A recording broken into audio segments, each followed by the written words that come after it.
Pasangan Happy Asmara dan Girga Zahid emang gak pernah gagal bikin iri jomblo-jomblo se-Indonesia. Bayangin aja, meski udah 6 bulan menikah, keduanya masih bucin banget kayak sepasang remaja. Tapi di balik kebucinan itu, ada sebuah rahasia yang baru keungkap. Ya, sebelum jadian, Girga Zahid ternyata diam-diam udah naksir duluan ke Happy. Perasaan itu sempat ia pendam, karena kala itu Happy masih menjalin asmara dengan pedangdut Benny Cakna. Happy Asmara. Lah kok kamu kenal? Kenal aku. Joro toh. Joro Happy Asmara sapa ora kan pas kayak gandeng karo Berarti kamu nyenengi. Ya, berarti kamu nyenengi wong wis di pacar. Loh, ya karena aku berpikir pada saat itu gak mungkin. Rapi. Malah, iya gak Walaupun mungkin. memang. Gak mungkin iso ngerabi ngono lho maksud iki. Jadi nyeletuk apa salah sama Iya.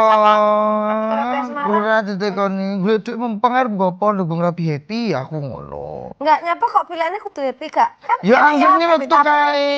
terus Ya anggernya tuh kae. ayo cobain pasti kan akeh ngono loh. Ya anggernya Ya tuh. seneng ae. Mesti dapat dapat. Sama seperti Gaga Happy, pasangan Iris Bella dan Haldi Sabri juga makin hari makin bucin aja. Pokoknya di mana ada Haldi, pasti ada Iris Bella alias Ibel.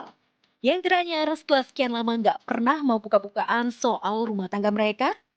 Kali ini Haldi dan Ibel lah yang justru cerita sendiri awal mula mereka saling kenal. Hingga Ibel yang dilamar dan tunangan secara romantis di Mekah. Saya ngelamar dia guys di Mekah guys. Iya. Di Mekah.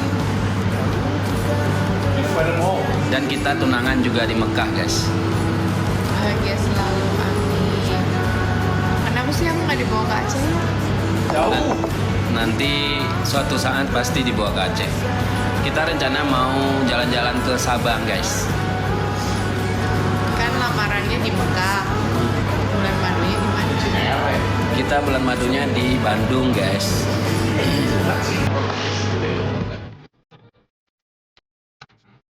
Lucunya pasangan yang menikah pada 19 Oktober 2024 ini ternyata punya panggilan sayang yang unik kayak anak Gen Z. Eits, tapi bukan nama yang mengarah ke hal-hal percintaan, melainkan yang mengingatkan kita pada makanan khas Indonesia. Gak sampai di situ saja, nama panggilan itu mereka abadikan juga di cincin masing-masing. Aduh, jadi iri ya pemirsa. Panggilan aku ke dia Combro. Aku coba Enak dimakan. panggil dia Misro. Jadi di cincin kita boleh kasih tau nggak? Boleh. Di cincin kita tulisannya Combro sama Misro.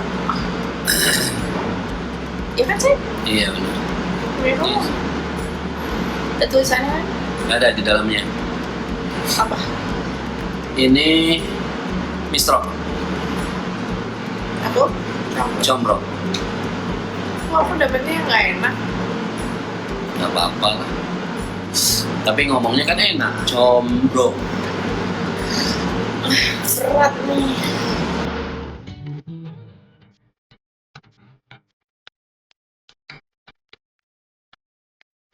Sementara Happy Asmara dan Ibel lagi bahagia karena dicintai secara ugal-ugalan oleh pasangan mereka. Tentu Dewi justru tengah bersedih lantaran pernikahannya yang sudah berjalan 7 tahun dengan Andrew Andika harus berakhir di meja perceraian. Namun kendati demikian, Dewi tetap bersyukur karena seluruh gugatannya termasuk soal hak asuh anak dikabulkan oleh Majelis Hakim Pengadilan Agama Cibinong. Putusan ini juga diharapkan jadi awal yang baik untuk Dewi yang berencana tinggal di Pulau Bali. Ya, hakim sudah mengabulkan semua keputusan dan hari ini sudah saya, Andrew dan Ibu Tengku Dewi sudah pisah. Ya, anak-anak semua ke hak asuh ke Tengku Dewi, tapi Pak Andrew tetap boleh berkunjung, tidak ada batasan. Itu ya, semoga yang terbaik aja buat semuanya gitu, karena itu kan udah lewat juga ya, udah lama gitu, apain aja sih menurut aku.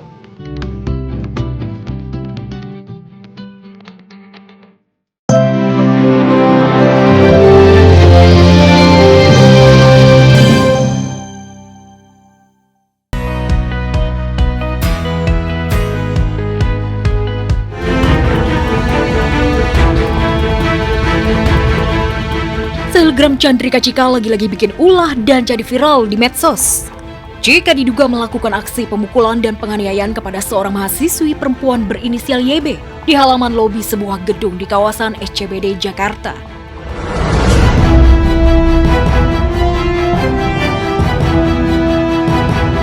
Rekaman video CCTV diduga aksi koboi Cika saat memukul dan menganiaya korban YB pun viral dan tersebar luas di medsos.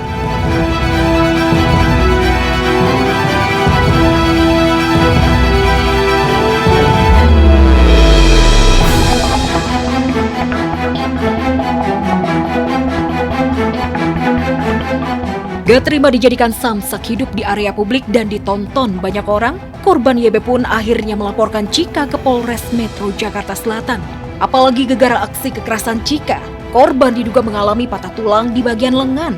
Pada tanggal 14 Desember 2024, sekira jam 4.30 ya, di pagi hari datang seorang perempuan berinisial YB. Ya, kemudian dia melaporkan kasus yang menimpanya. Jadi untuk korban ini menunggu kendaraan. Kemudian ada perempuan juga sama-sama menunggu kendaraan. Nah, disitulah mereka saling pandang. Kemudian dari terlapor langsung menghampiri, kemudian melakukan hal yang tidak baik terhadap korban. Itu yang dilaporkan. Ya, kalau menurut keterangan itu yang terjadi ya, jadi saling pandang, kemudian dari korban tidak terima atau tidak senang, dia menghampiri, kemudian dia melakukan hal yang tidak baik terhadap korban. Yang bikin gregetan tuh, aksi kekerasan Cika kepada YB terjadi cuma gara-gara saling pandang doang. Wadidaw, ngeri kali. Cuma gara-gara lihat-lihatan doang, endingnya mukul sampai bikin tulang patah. Tapi kok si Cika setega itu ya cuma gara-gara diliatin doang? Apa jangan-jangan lagi mabok?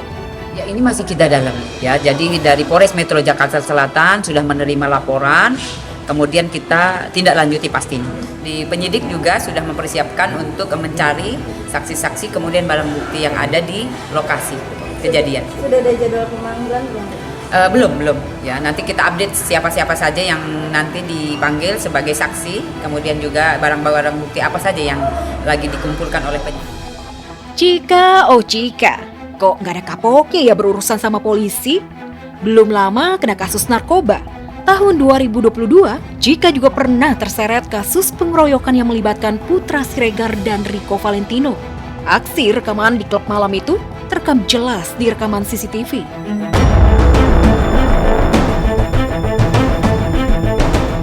Rekaman video CCTV emang bisa mengungkap banyak fakta dan misteri dari suatu peristiwa.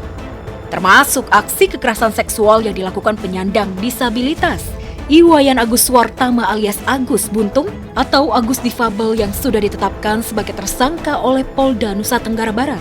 Baru-baru ini beredar rekaman CCTV tersangka Agus Buntung bersama korbannya saat berada di dalam homestay di Mataram.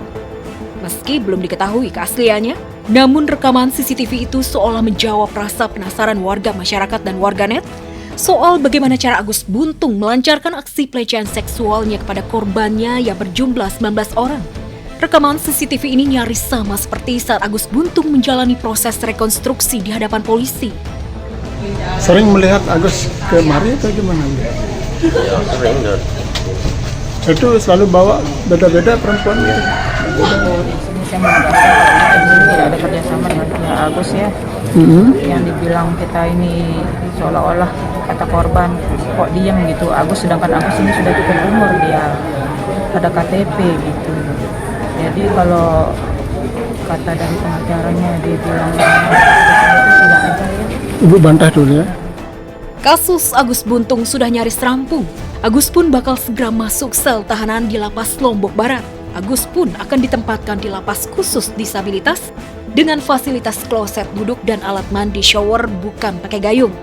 Adanya kloset duduk mungkin menurut kami cukup, sementara mungkin ditambah dengan shower saja. Agus, oh Agus, petualangan pelecehan seksualmu berakhir sudah. Ancaman hukuman 12 tahun kurungan penjara membayang di depan mata. Semoga jangan lagi ada Agus Buntung lain yang menjual kisah difabelnya untuk melakukan pelecehan seksual kepada banyak wanita. Alih-alih minta dikasihani, Endingnya malah melakukan perbuatan asusila yang tak terpuji. Karena keadaan saya seperti ini. Terus kok bisa saya dibilang memperkosa? Terus terang, bagaimana cara saya maksa? Kalau tidak saya dibukain, bagaimana cara saya mau kayak gitu? Sedangkan saya masih dilihat sama orang tua.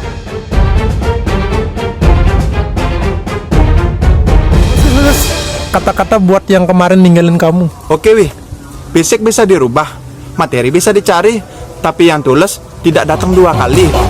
Jek menyala wih. Agus nih bos, tamplek dong.